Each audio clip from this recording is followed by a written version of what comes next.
المنتخب القطري.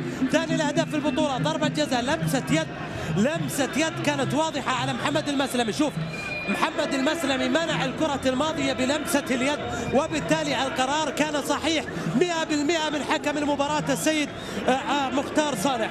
ضربة جزاء الحالية، خلفان إبراهيم عند ضربة الجزاء، خلفان وجها لوجه أمام مازن الكاسبي.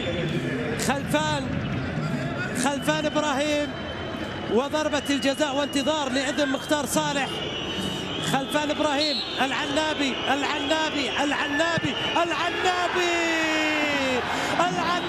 يا لون الفرح، العنابي يا لون الفوز، العنابي يا لون السعادة، العنابي يا لون الانتصار.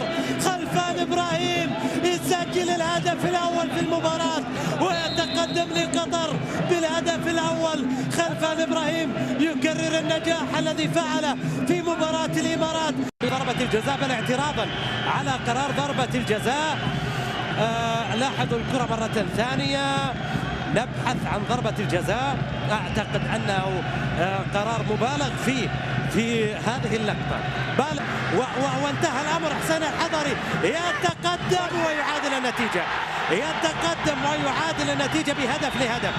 عاد المنتخب العماني مرة ثانية، أخيرا المنتخب العماني وجد الطريقة التي يسجل فيها بمرمى قاسم برهان، بعد أن ظل قاسم برهان يتصدى لكل الكرات ولكل الفرص إلى أن جاءت اللحظة التي يتمكن فيها المنتخب العماني من التسجيل.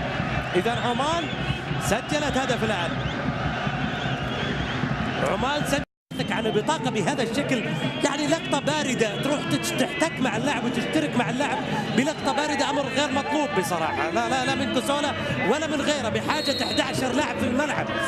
ضربة حرة مباشرة موجودة الآن لصالح العنابي من الجهة اليمين، ملعوبة إلى منطقة الجزاء، جول الله، جول، هدف ثاني للعنابي. جدو يسجل الهدف الثاني للمنتخب القطري. العنابي يعيد رسم أحلامه في الوصول للقب من المنامة، العنابي يعيد رسم أحلامه في الوصول للقب في المنامة.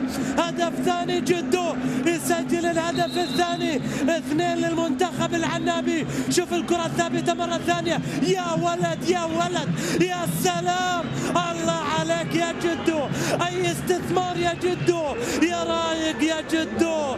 يسجل الهدف الثاني وقطر تنتفض الآن، قطر تنتفض فرحة بالهدف الثاني.